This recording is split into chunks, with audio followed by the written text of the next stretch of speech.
I just did a video talking about the current events, and it was taking place in Syria, the Middle East. And I mentioned Solomon, King Solomon,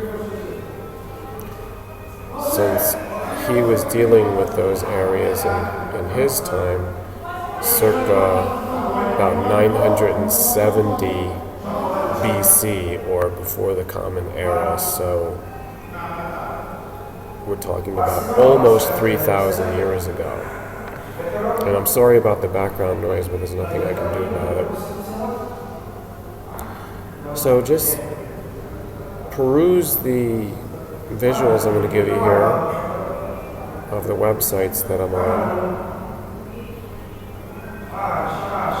King Solomon had a temple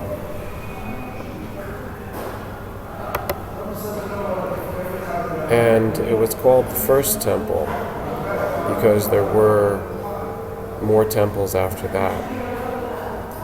The first temple was destroyed by the Babylonians. And the second temple was built.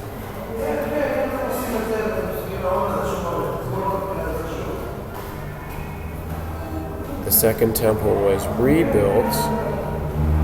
It had major overhauls, repairs, and it was actually redesigned and expanded. So the second temple actually became the third temple. This is a very good website called TempleMount.org. And I believe they give you some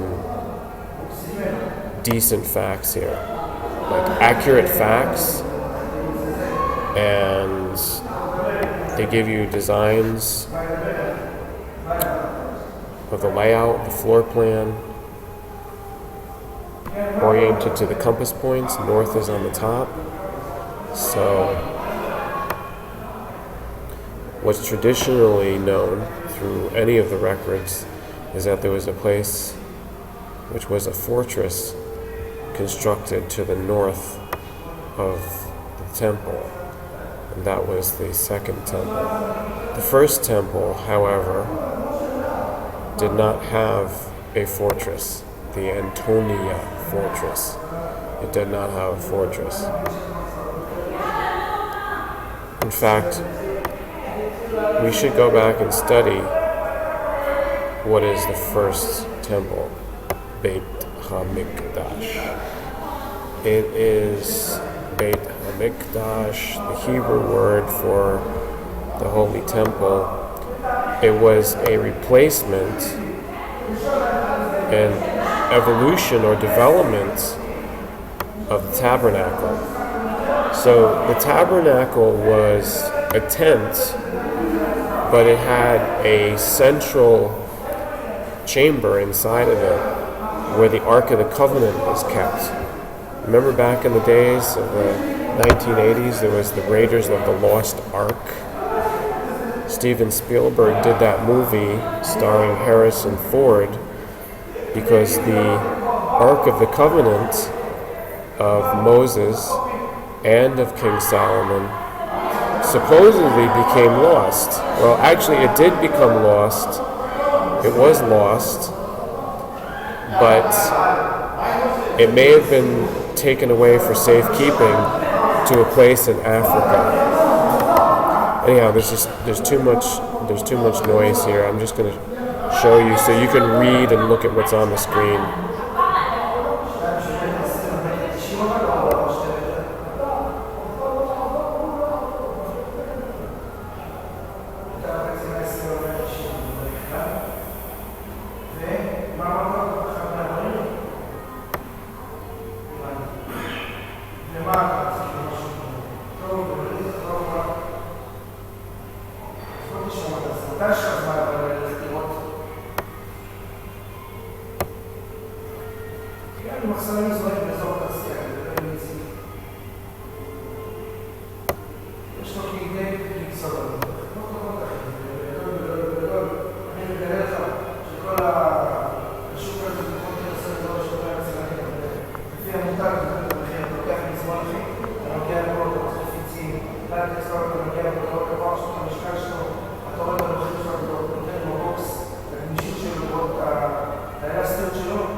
I want to show you the website here up on the top because this is a very important factual analysis of the history. It's called kingscalendar.com. Well worth looking into. Now we go to Wikipedia, which has basic general accepted information.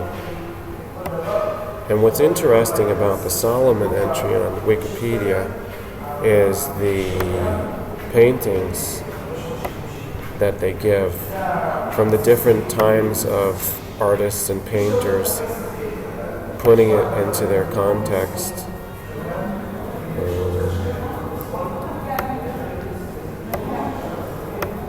Showing you different styles of fashion, different styles of architecture.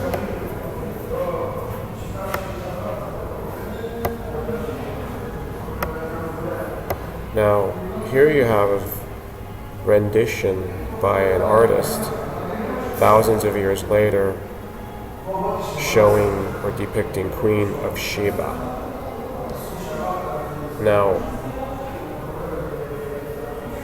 I don't know if people in Africa were ever this white. It's possible several thousand years ago, it's possible, but that's a source of a lot of debate. There's a huge controversial debate going on about that. And there's a lot of I would call them neo-Afrocentric thinkers, theorists, who, have this whole other view of everybody being of a darker shade of skin. In addition, the Queen of Sheba, possibly also Solomon, possibly also Jesus Christ, Yeshua. So, all these things are possible. I'm not laughing at it because, I think it's wrong. I'm just saying, the amount of discussion and debate is huge. So now we have more of the designs on this side.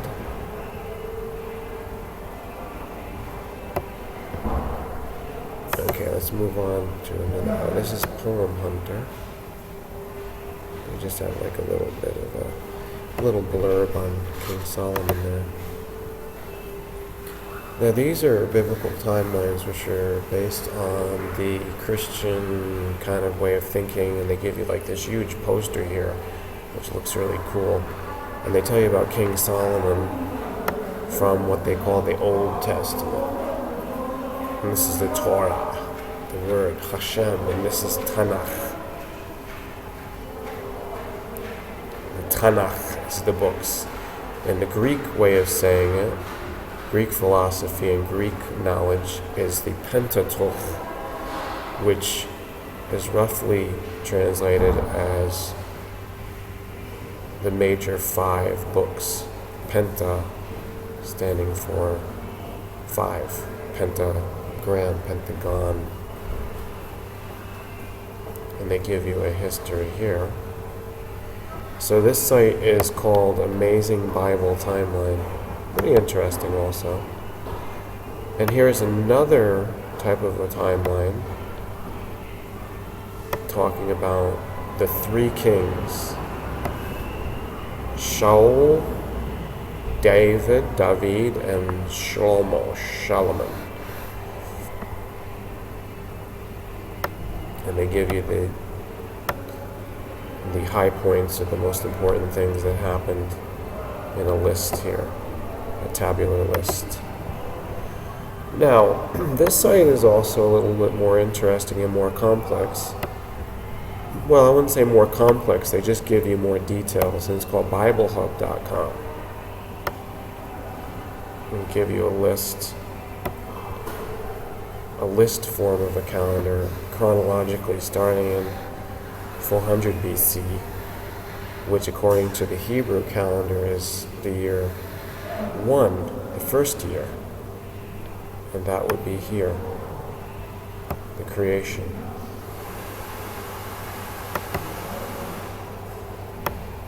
then you have the fall of man. And there's all these things happened in the initial period of years, the initial time of history. Secular people want to call it prehistory. Then around 3000 BC, so Adam was old according to our timing. Lifespan has changed throughout history. We get less life to live because of wickedness and sin and pollution and disease. However, back in those days, Adam was hundreds of years old. He was almost 1,000, and he had a bunch of children, and one of them was Cain and one of them was Abel. So there you go. But let's go back to what we were talking about. Our focus was King Solomon, and we see that this timeline gives you information about David, his father.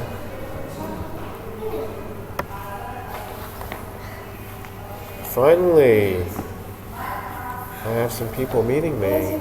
I'm doing the video and I'm going to wrap it up. And when we see Solomon, we're going to see that Solomon asked for wisdom, and it gives it 967 BC. Thanks everybody for listening. And before we leave, I'm just going to give you a little